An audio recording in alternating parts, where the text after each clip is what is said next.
سب سے امپورٹنٹ چیز یہ ہے کہ 3 ٹاپکس ڈسکس ہو رہے ہیں، ایک ہی ساتھ کمبائن کیے جائیں گے جب تک تو معاملہ فہم ہوگا۔ وَقُلْ رَبِّ زِدْنِی عِلْمًا، ڈیفینیٹ علم کے ساتھ کہ تقدیر اور آزمائش میں معاملات سارے چل رہے ہیں۔ انسانوں اور جنوں کو آزمائش کے طور پر فری ول دے کر پلانٹ ارتھ پہ بھیج دیا گیا ہے وقت مقررہ کے لیے۔ یہ پوائنٹ ٹو بھی نوٹڈ کرنا ساروں نے، اس میں غلط فہمی سے بچنا ہے۔ مالک عز و جل کے قرآن کریم کے احکام کے مطابق اور پیارے آقا کریم علیہ الصلوۃ والسلام کے فرمان کے مطابق سمجھنا ان چیزوں کو، تقدیر اور آزمائش کا میٹر، اور اس کے علاوہ امام و رحمت، قرآن کریم جو اللہ کا کلام ہے، امام و رحمت۔ اور تیسری بات جو حدیث کرتاس میں پیارے آقا کریم علیہ الصلوۃ والسلام کی جو فیلنگ ہے، درد دل ہے، رحمت للعالمین، ایک شفیق مہربان باپ ہونے کی حیثیت روحانی امت کا آقا کریم علیہ الصلوۃ والسلام کا جو درد دل ہے، وہ جو بتانا چاہتے ہیں، یہ بہت سیریس میٹر ہے۔ اس کو بڑے اخلاق سے، بڑے حسن ظن سے، محبت سے اور ڈیفینیٹ نالج کے ساتھ ان تینوں ٹاپکس کو کمبائن کر کے سمجھنا ہے، تبھی بات سمجھ میں آئے گی پیارے بھائیوں کو۔ دیکھیں، سیدنا ابو بکر صدیق رضی اللہ تعالیٰ عنہ اور مولا علی علیہ الصلوۃ والسلام کی پرسنالٹی ڈیفرنٹ ہے، پر سیدنا عمر بن خطاب رضی اللہ تعالیٰ عنہ کی پرسنالٹی ایک اور بڑی یونیک ہے کہ یہ آرگومنٹس کیا کرتے تھے۔ آپ صلی اللہ علیہ وسلم کے مبارک اسٹوڈنٹ کی حیثیت سے، آپ صلی اللہ علیہ وسلم کے سسر کا بھی ان کا درجہ ہے، آپ صلی اللہ علیہ وسلم کی دوستی ہے، قرابت داری بھی ہے، آپ کے امتی بھی ہیں، آپ کے غلام بھی ہیں، ملٹیپل ریلیشن شپس ہیں آپ صلی اللہ تعالیٰ علیہ وآلہ وسلم کے ساتھ۔ سیدنا عمر بن خطاب کے بھی، جس طرح سیدنا ابو بکر صدیق رضی اللہ تعالیٰ عنہ کے ہیں، اسی طرح سیدنا مولا علی علیہ الصلوۃ والسلام تو ہے ہی اہل محمد، آل بیت ہیں، نبی علیہ الصلوۃ والسلام کے گھر کے ممبر ہیں، تو یہ ساروں کو بڑا حکمت سے، محبت سے، دانائی سے، درد دل سے، پیار سے، حسن ظن پہ رہتے ہوئے معاملات کو فہم کرنا ہے ہم نے سر، کہ یہ کیا گفتگو ہو رہی ہے۔ صحابہ بھی آپ صلی اللہ علیہ وسلم کے پیارے ہیں، آل محمد تو ہیں ہی اہل بیت کے ممبرز، تو بڑی محبت سے بڑی آزمائش ہوئی ہے آقا کریم علیہ الصلوۃ والسلام کے پیارے صحابہ کی بھی، اور آل محمد کے ممبرز کی تو بہت بڑی شان ہے سر، سبحان اللہ۔ دیکھیں، سید عمر بن خطاب رضی اللہ تعالیٰ عنہ کی مشورے کی عادت شروع سے تھی، مطلب بہت سے معاملات میں سید عمر بن خطاب رضی اللہ تعالیٰ عنہ آقا کریم علیہ الصلوۃ والسلام کو مشورے دیا کرتے تھے۔ اس طرح مولا علی علیہ الصلوۃ والسلام بھی دیا کرتے تھے، سیدنا ابو بکر صدیق رضی اللہ تعالیٰ عنہ بھی دیا کرتے تھے، کیونکہ اللہ پاک نے آقا کریم علیہ الصلوۃ والسلام کو اجازت دی کہ اپنے آپسی معاملات کو، یعنی سورۃ الشورى میں بھی آتا ہے کہ مومن مسلمین میرے پیارے بندے آپس کے معاملات کو امر بین شورا کے تحت کرتے ہیں، مشورے کے تحت کرتے ہیں، ایک دوسرے کا مشورے کا لحاظ کرتے ہوئے، اس کو آنر کرتے ہوئے۔ یہ مالک عز و جل نے پیارے حبیب علیہ الصلوۃ والسلام وحی کے احکام کے بیان میں کسی کا مشورہ نہیں لیتے۔ جب اللہ کی طرف سے نازل کردہ احکام ہو، وحی کا بیان کرنا ہو، اس میں کسی کے مشورے کی ان کو حاجت نہیں ہے۔ مشورہ لیا ہی اس میٹر میں جاتا ہے جہاں پہ الاؤڈ کیا جائے، فری ول یوٹیلائز ہو رہی ہو، جہاں پہ آپ صلی اللہ علیہ وسلم کا درد دل ہے، آپ صلی اللہ علیہ وسلم محبت شفقت رکھتے ہیں اور مشورے بھی لیتے ہیں۔ جیسے سلمان فارسی رضی اللہ تعالیٰ عنہ سے خندق کے موقع پہ مشورے لیے گئے کہ انہوں نے فرمایا کہ میں خندقوں کے بارے میں مشورہ سیدنا سلیمان فارسی رضی اللہ تعالیٰ عنہ نے دیا تھا۔ بدر کے قیدیوں سے ریلیٹڈ بات سیدنا عمر بن خطاب رضی اللہ تعالیٰ عنہ نے مشورہ دیا تو وہ مشورہ ایکسیپٹ کیا گیا، آزمائش ہوئی اس میں بھی، یعنی ابو بکر صدیق اور نبی علیہ الصلوۃ والسلام کا مشورہ پوائنٹ آف ویو اور تھا، سیدنا عمر بن خطاب رضی اللہ تعالیٰ عنہ کا پوائنٹ آف ویو اور تھا۔ یہ اخلاق سے معاملات کو سمجھنا ہے، پیار سے، محبت سے، درد دل سے، پر اس معاملات میں بھی سیدنا عمر بن خطاب رضی اللہ تعالیٰ عنہ کے مشورے کی بڑی امپورٹنس ہے سر۔ جیسا کہ سیدنا ابو ہریرہ رضی اللہ تعالیٰ عنہ کو نبی صلی اللہ علیہ وسلم نے فرمایا، میری ابو ہریرہ جوتیاں لے جاؤ اور لوگوں کو بتاؤ کہ جس نے کلمہ پڑھا، یہ حدیث کے ریفرنس میں بہت ساری روایات ملتی ہیں صحیح سند کے ساتھ کہ ابو ہریرہ رضی اللہ تعالیٰ عنہ لوگوں کو بتا رہے تھے کہ جس نے کلمہ پڑھا وہ جنت میں جائے گا، پر یہ بات راستے میں سیدنا عمر بن خطاب رضی اللہ تعالیٰ عنہ مل گئے سیدنا ابو ہریرہ رضی اللہ تعالیٰ عنہ کو، کہ ابو ہریرہ کو پکڑ کر آپ صلی اللہ علیہ وسلم کے پاس لے آئے سیدنا عمر۔ تو حضرت عمر رضی اللہ تعالیٰ عنہ نے درخواست کی، گزارش کی، ریکویسٹ کی پیارے آقا کریم علیہ الصلوۃ والسلام کی بارگاہ میں، یا رسول اللہ صلی اللہ علیہ وسلم، آپ صلی اللہ علیہ وسلم تو رحمت للعالمین ہے، شفیق ہے، مہربان ہے، لوگوں کو خوشخبریاں سنانے والے اور ڈر سنانے والے آپ صلی اللہ علیہ وسلم، تو خوشخبری کی نیت سے پیار سے آپ نے بھیجا ابو ہریرہ کو، جا کے لوگوں کو بتاؤ کہ جس نے کلمہ پڑھا یعنی اور شرک نہیں کیا وہ جنت میں جائے گا۔ اپنے معاملات بھگتنے کے بعد بھی یہ بہت ساری حدیثیں موجود ہیں اس ریفرنس سے ریلیٹڈ، ہم نے یہ ٹاپک کو سمجھنا ہے۔ ابو بکر عمر فاروق رضی اللہ تعالیٰ عنہ نے نبی علیہ الصلوۃ والسلام سے ریکویسٹ کی، یا رسول اللہ ڈکرم نہیں آئے گا، یہ بندے ڈریں گے نہیں، یہ حقوق اللہ، حقوق العباد کی پاسداریاں، تابع داریاں، فرما برداریاں کیسے کریں گے، زکوٰۃ، نمازیں، اذکار اور لوگوں کے روزے اور یہ معاملات کو کیسے مینج کر پائیں گے؟ یہ بالکل ان کو لوز نہیں کرنا ہم نے، یعنی ان کو ڈھیلا نہیں چھوڑنا، ان کو چانس دینا نہیں ہے اس طرح کا کہ یہ بالکل نہ لاپرواہ ہو جائیں۔ جیسا کہ ابھی بھی تو لوگ یہی کہتے ہیں کہ جو نبی علیہ الصلوۃ والسلام کا امتی ہے وہ جو مرضی کرتا رہے وہ بخشا جائے گا ایک نہ ایک دن، تو اس بات کو فیلنگ کو آپ صلی اللہ علیہ وسلم سے شیئر کیا تو نبی صلی اللہ علیہ وسلم نے حضرت عمر بن خطاب رضی اللہ تعالیٰ عنہ کی بات کو آنر کیا، عزت کی اس کی بات کی، ٹھیک کہہ رہا ہے، مشورہ دے رہا ہے، میرا پیارا صحابی ہے، میرا غلام بھی ہے، میرا سسر بھی ہے، میرا دوست بھی ہے۔ کتنے رشتے ہیں حضرت عمر بن خطاب کے نبی علیہ الصلوۃ والسلام کے ساتھ۔ امام المرسلین ہے، خاتم المرسلین ہے، نبی علیہ الصلوۃ والسلام رحمۃ للعالمین ہے، وہ شفیق ہے، مہربان ہے، وہ تو خوشخبریاں سنانے کے لیے ان کا پوائنٹ آف ویو نبی علیہ الصلوۃ والسلام اپنے طور پہ سمجھانا چاہتے ہیں کہ چلو بندوں کو تقویت ملے گی۔ تو بات حضرت عمر کا مشورہ بھی بالکل ٹھیک ہے کہ یار حضرت عمر کے مشورے کو نبی صلی اللہ علیہ وسلم نے عزت دی ہے کہ ٹھیک کہہ رہا ہے، یار بات صحیح ہے اس کی بھی، کہ یہ مشورہ دے رہا ہے کہ یہ ڈکرم کیسے آئے گا، یہ بندے پھر ڈریں گے نہیں، اللہ کا تقوی، اللہ کی پرہیزگاری، اللہ کی وجہ سے اعمال کرنے، قرآن کے احکامات پہ رہنا، تو میں ان کو فری ہینڈ نہ دوں۔ بات سمجھ آئی نا؟ یہ پوائنٹ ٹو بی نوٹڈ ہے اصل۔ تو یہ مشورے کو نبی علیہ الصلوۃ والسلام نے آنر کیا۔ مولا علی علیہ الصلوۃ والسلام فرماتے ہیں کہ میں نے اپنے ارادوں کے ٹوٹنے کی وجہ سے اپنے پروردگار عالم اللہ سبحانہ و تعالی عز و جل کو پہچانا۔ تو کون سا ارادہ مولا علی علیہ السلام کرتے ہیں جو کہ ٹوٹ جاتا ہے اور پھر اللہ کو پہچان لیتے ہیں؟ تو یہ وہی ہوتا ہے جو فری ول کو یوٹیلائز کرتے ہوئے ہوتا ہے۔ یہی ارادہ نبی علیہ الصلوۃ والسلام نے کرتاس کے موقع پہ کیا کہ میں لوگوں میرے لیے کاغذ قلم لاؤ، کچھ لکھنے کا میٹیریل، میں تمہیں کچھ لکھوا دوں کہ بعد میرے گمراہ نہ ہو جانا۔ تو یہ درد دل ہے، یہ محبت ہے، یہ رحمت ہے پیارے آقا کریم علیہ الصلوۃ والسلام کی فیلنگ ہے کہ میرے بعد امت آزمائشوں میں پھنسے گی۔ آپ صلی اللہ علیہ وسلم کو بہت سارے غیب کے معاملات، غیب کی خبریں اللہ بتاتا ہے اور بعض معاملات میں پردہ رکھ دیتا ہے۔ اللہ سبحانہ و تعالیٰ عز و جل تقدیر کے علم میں قید کر کے، ٹائم باؤنڈ کر کے، آزمائش کے طور پر سارے میٹر کو دیکھ رہا ہے۔ اللہ اکبر کبیرہ، بسم اللہ الرحمن الرحیم، واللہ غالب علی امرہ ولکن اکثر الناس لا یعلمون۔ تو سیدنا مولا علی علیہ الصلوۃ والسلام تو یہی فرماتے ہیں کہ میں نے اپنے ارادوں کے ٹوٹنے کی وجہ سے اللہ سبحانہ و تعالیٰ عز و جل کو پہچانا۔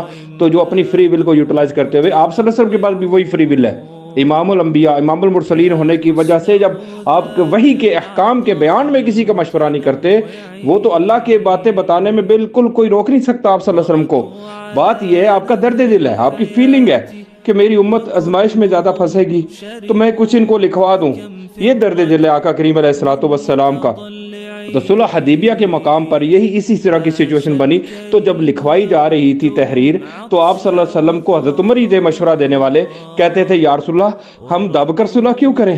یہ کافر یہودیوں سے، یہ جگاڑیوں سے، یہ نافرمانوں سے ہم کیوں ڈریں؟ آپ اللہ کے سچے رسول ہو، آپ اللہ کے پیغمبر ہو، آپ اللہ کے پیارے ہو، تو ہم اپنی جانوں کا نذرانہ دے دیں گے پر دب کر صلح نہیں کریں گے ان کے ساتھ۔ تو پیارے آقا کریم علیہ الصلوۃ والسلام نے اس وقت سیدنا عمر رضی اللہ تعالیٰ عنہ کو چپ کروا دیا کہ عمر جو میں کہہ رہا ہوں وہ لکھو، نو آرگومنٹس، یعنی روکا اس جگہ پہ سیدنا عمر کو۔ پر اس مقام پر جو کرتاس کا میٹر ہے، اس میں آپ صلی اللہ علیہ وسلم نے خاموشی اختیار کر لی اور صحابہ کو جانے کا کہہ دیا۔ یہ بڑا ڈیٹیل ٹاپک ہے، بڑی آزمائش ہوئی ہے اس امت کی۔ اللہ سبحانہ و تعالیٰ عز و جل اپنی مرضی کر کے رہتا ہے۔ اعوذ باللہ من الشیطان، بسم اللہ الرحمن الرحیم، واللہ غالب علی امرہ ولکن اکثر الناس لا یعلمون۔ اللہ تو اپنے امر پر غالب ہے مگر اکثریت لوگوں کی اس سے ناواقف ہے۔ اللہ سبحانہ و تعالیٰ عز و جل کے کلام میں، قرآن مجید میں بہت ساری آیات کا ریفرنسز موجود ہیں۔ میں انشاءاللہ عز و جل آپ سے شیئر کروں گا سارے معاملات جو اللہ کے فضل سے قرآن کریم کی آیات کے مطابق اور پیارے حبیب علیہ الصلوۃ والسلام کی احادیث مبارکہ کے ریفرنسز میں بہت سارے ایسے واقعات ملتے ہیں جو کرتاس پہ موقع بن گیا تھا، معاملات آزمائش کی نظر ہو گئے سارے۔ آقا کریم علیہ الصلوۃ والسلام کی پیاری امت، ہر نبی، ہر رسول، ہر پیغمبر، ہر خاص اور ہر عام، ہر جن، ہر انسان کے پاس فری ول ہے، اپنی مرضی کا اختیار ہے۔ نبی، رسول، پیغمبر اپنی مرضی کے اختیار کے باوجود اللہ سبحانہ و تعالیٰ عز و جل کی مرضی کے مطابق اعمال کرتے ہیں اچھے، اور مالک عز و جل کی امتحان گاہ میں اپنی آزمائشوں کے نذرانے دیتے ہیں، اپنی فری ول سرنڈر کرتے ہیں۔ انہی اعمال کے اوپر ان کے آپسی درجات بھی ہیں جنتوں میں، نبی، رسولوں، پیغمبروں کے اور پاک ہستیوں کے، اماموں کے بھی۔ یہ ٹاپک ہم نے سمجھنا سر، وَقُلْ رَبِّ زِدْنِی عِلْمًا، ڈیفینٹ نالج کے ساتھ۔ اسی طرح آقا کریم علیہ الصلوۃ والسلام کو سورۃ الکہف میں جہاں پہ ذکر ہوتا ہے اصحاب کہف سے، کہ جہاں پہ یہ ذکر ہو رہا ہے کہ 4 وہ تھے یا 5 تھے، ان کے ساتھ ایک کتا تھا، جہاں پہ یہ ڈسکشن ہو رہی ہوتی ہے، اس آیات کے قریب آپ جا کے اس آیات میں جا کے پڑھ کے دیکھ لیجئے گا کہ اللہ پاک فرماتے ہیں نبی علیہ الصلوۃ والسلام کو کہ اب آپ نے نہیں پوچھنا یہ ان لوگوں سے جنہوں نے اصحاب کہف سے ریلیٹڈ آپ سے سوال کیا ہوا ہے کہ وہ کیا معاملہ تھا۔ یعنی نبی صلی اللہ علیہ وسلم کو اپنی فری ول یوز کرنے سے بھی اس مقام پر روک دیا گیا۔ سورۃ الکہف میں یہ واقعہ موجود ہے کہ پیغمبر علیہ الصلوۃ والسلام کو اللہ پاک روک رہے ہیں کہ اب آپ نے سوال نہیں کرنا ان سے کن سے؟ جنہوں نے آپ سے سوال کیا ہوا ہے اصحاب کہف کا. بس اتنا نالج جتنا میں نے آپ کو بتایا ہے سورۃ الکہف میں، یا جو بھی آیات بتائی ہیں وہ آپ صلی اللہ علیہ وسلم ان کو بتا دو. اس کے علاوہ آپ نے ان سے سوال نہیں پوچھنا. کن سے؟ کفار سے، کہ یہ ایک میٹر آپ اگر جانتے ہو تو آپ اس کی انفارمیشن مجھے دے دو. تو پیغمبر علیہ الصلوۃ والسلام جب اپنی مرضی سے کوئی کام کرنا چاہتے ہیں تو اللہ سبحانہ و تعالیٰ عز و جل ان کو اپنی رحمت، اپنے فضل سے، اپنے علم سے روک لیتے ہیں. بسم اللہ الرحمن الرحیم. واللہ غالب علی امرہ ولکن اکثر الناس لا یعلمون. تو یہ چیزوں کا ہم نے علم حاصل کرنا. اسی طرح یعقوب علیہ الصلوۃ والسلام کے اور یوسف علیہ الصلوۃ والسلام کے معاملات میں اتنی سخت آزمائش ہوئی ہے. باپ بیٹوں کی دونوں نبی ہیں اور کتنی سخت آزمائش ہوئی ہے. میں اس کا ڈسکشن بھی آپ سے کروں گا. اور میرے پاس قرآن کریم کی اس قسم کی ماشاءاللہ درجنوں آیات کا ریفرنسز ہے، میں بھائیوں سے ڈیفینیٹ شیئر کروں گا. اور آقا کریم علیہ الصلوۃ والسلام کے حدیث کے ذخیرے میں بھی، جب اب ہمارا نیریٹو کلیئر ہونے کے لیے کہ تقدیر اور آزمائش میں ہر چیز معاملات میں دیکھا جائے گا. قرآن امام اور رحمت ہے، اور حدیث کرتاس کا مکمل جائزہ علم حاصل کیا جائے گا کہ کیا فیلنگ ہے، کیا درد دل ہے، کیا رحمت ہے، کیا شفقت ہے پیارے آقا کریم علیہ الصلوۃ والسلام کی، جو اس موقع پر ہے امت کے حق میں، جو اپنی فری ول کو یوٹیلائز کرتے ہوئے آپ صلی اللہ علیہ وسلم چاہتے ہیں کہ میں کچھ ان کو بتا دوں. یعقوب علیہ الصلوۃ والسلام نے سیدنا یوسف علیہ الصلوۃ والسلام سے کہا کہ میرے بیٹے، جب سیدنا یوسف علیہ السلام نے اپنا خواب سنایا سیدنا یعقوب علیہ السلام کو، تو فرمایا میرے بیٹے اپنے خواب کا ذکر اپنے بھائیوں سے مت کرنا، ورنہ وہ تیرے خلاف چال چلیں گے. شیطان انسان کا کھلم کھلا دشمن ہے، اعلانیہ دشمن ہے، صریح دشمن ہے. تو معاملات آزمائش کی نظر ہو گئے نا سر، وہ بھی دیکھ لیں. یہ پوائنٹ ٹو بھی نوٹڈ کرنا ہے ہم نے کہ اللہ کے پیارے یوسف علیہ الصلوۃ والسلام کو کنویں میں ان کے بھائیوں نے پھینکا، پھر غلام بنا دیے گئے، پھر بیچ دیے گئے، پھر 8-9 سال جیل بھی کاٹی. پھر بات وہی ہے، بسم اللہ الرحمن الرحیم. واللہ غالب علی امرہ ولکن اکثر الناس لا یعلمون. اللہ سبحانہ و تعالیٰ عز و جل اپنے امر پر غالب ہے مگر اکثر لوگوں کی سے نا واقف ہے. پر یہ آزمائش ہوئی ہے سیدنا یعقوب علیہ السلام کی اور ان کے بیٹے سیدنا یوسف علیہ السلام کی.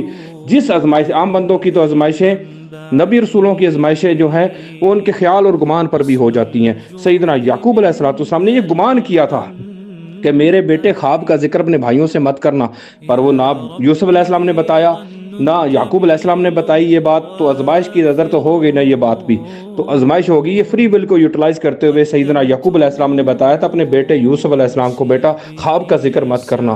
پر جس آزمائش سے، جس سچویشن سے وہ جانے سے ڈرتے تھے، وہ گمان ایگزیکیوٹ ہو کر رہا. اس لیے نبی صلی اللہ علیہ وسلم نے فرمایا کہ اللہ بندے کے گمان کے مطابق ہے.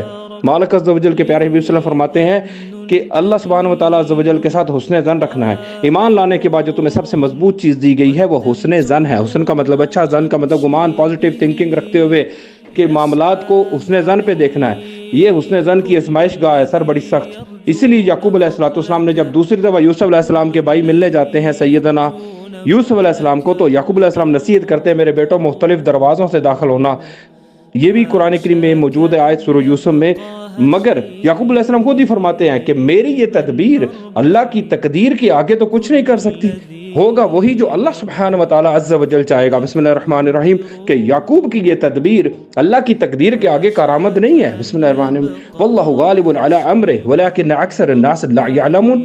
کہ جب مختلف دروازوں سے داخل ہونے کا مشورہ دے رہے ہیں دوسری دفعہ یعقوب علیہ السلام اپنے بیٹوں کو، کہ جب یوسف علیہ السلام سے ملنے جا رہے ہیں تو مختلف دروازوں، تو اس جگہ پہ بھی یہی بات سمجھا رہے ہیں کہ بیٹوں، پر پھر وہ مانتے ہیں اس بات کو کہ ہونا تو وہی ہے کہ جو اللہ چاہے گا. میں درد دل رکھتا ہوں کہ تمہاری آزمائش نہ ہو جائے زیادہ میرے بیٹوں. پھر آقا کریم علیہ الصلوۃ والسلام کرتاس کے موقع پر جب کچھ لکھوانے کا میٹیریل منگوا رہے ہیں، صحابہ سے کہہ رہے ہیں، آل محمد کے ممبرز بھی موجود ہیں ماشاءاللہ، تو نبی علیہ الصلوۃ والسلام کا درد دل ہم نے مد نظر رکھنا ہے جو قرآن کریم میں موجود ہے سورۃ الکہف آیت نمبر 6 میں. بسم اللہ الرحمن الرحیم. تمام انسانوں اور تمام جنوں کے لیے کتنی رحمت للعالمین کی ذات ہے نبی علیہ الصلوۃ والسلام کی. تو فرماتے ہیں بسم اللہ الرحمن الرحیم، اللہ پاک اپنے پیارے حبیب صلی اللہ علیہ وسلم کو تسلی دیتے ہوئے کہ بسم اللہ الرحمن الرحیم فلعلک باخع نفسک علی آثارہم ان لم یؤمنوا بہذا الحدیث آسفا. آپ صلی اللہ علیہ وسلم اس رنج سے، اس دکھ سے، یعنی اس افسوس سے اپنی جان ہلاک کر لو گے کہ یہ لوگ اس کلام پاک پر ایمان کیوں نہیں لا رہے. کافر یہودی مشرکوں کے لیے روتے ہیں جو آپ کو پتھر مارتے ہیں، جادوگر کہتے ہیں، ملک بدر کرتے ہیں. تو یہاں پہ تو پیارے آقا کریم علیہ الصلوۃ والسلام کے صحابہ کھڑے ہیں، آل محمد کے ممبرز کھڑے ہیں. آپ صلی اللہ علیہ وسلم کیسے ناراض ہوں گے اپنے پیارے صحابہ سے، اور کیسے ناراض ہوں گے آل محمد کے ممبرز ہیں سارے. یہ بات کو بھی پوائنٹ ٹو بھی نوٹ کرنا ہے، دماغ میں رکھنا ہے. حسن اخلاق سے، حسن ظن سے، فرقہ واریت کے یعنی شیعہ سنی کے ٹسل بازی سے بالا تر ہوتے ہوئے اخلاق سے محبت سے علم حاصل کرنے کی نیت سے وقر رب زدنی علما. ان کی بہت بڑی آزمائش گاہ یہ پلانٹ ارتھ انسانوں اور جنوں کو جو فری ول دے کر اس پلانٹ ارتھ پہ ڈالا گیا ہے آزمائش کے طور پر زندگی اور موت کے سرکل میں. بسم اللہ الرحمن الرحیم الذی خلق الموت والحیات لیبلوکم ایکم احسن عملا کہ میں نے زندگی اور موت کو پیدا اس لیے کیا ہے. اللہ پاک فرماتے ہیں کہ میں تمہاری آزمائش کروں کہ تم میں سے اعمال کے لحاظ سے کون اچھا ہے. تو اعمال کی بہت بڑی آزمائش گاہ ہے. پیارے آقا کریم علیہ الصلوۃ والسلام کے پیارے صحابہ کھڑے ہیں سامنے جنہوں نے ہجرتیں کی ہیں, تکلیفیں کاٹی ہیں, قبیلے چھوڑے ہیں اپنے. سیدنا عمر بن خطاب, سیدنا عمر فاروق رضی اللہ تعالیٰ اپنی بیٹیوں کے رشتے بھی دیے اور بڑی تکلیفیں مصیبتیں برداشت کی اسلام لانے کے بعد. تو یہ پیارے صحابہ ہیں آقا کریم علیہ الصلوۃ والسلام کے, اور آل محمد کی تو کیا پیاری شان ہے. سیدنا عباس رضی اللہ تعالیٰ عنہ علیہ السلام موجود ہیں, آل محمد کے ممبرز موجود ہیں. تو آپ صلی درد دل سے محبت سے شفقت سے دیکھ رہے ہیں کہ ان کی آزمائشیں نہ ہو جائیں زیادہ. اس محبت سے اس درد سے آپ صلی اللہ علیہ وسلم کچھ لکھوانا چاہ رہے ہیں, پر بات ساری آزمائش کی نظر ہو گئی سر. بسم اللہ الرحمن الرحیم واللہ غالب علی امرہ ولکن اکثر الناس لا یعلمون. تو یہ بہت سخت آزمائش ہوئی ہے پوری امت کی, خاص طور پہ صحابہ کرام رضوان اللہ علیہم اجمعین کی اور پیارے آل محمد کی, آل بیت کے ممبرز کی بھی, کیونکہ ان کے ایمان کے لیولز بہت ہائی ہیں تو ان کی آزمائشیں بھی بہت بڑی ہیں.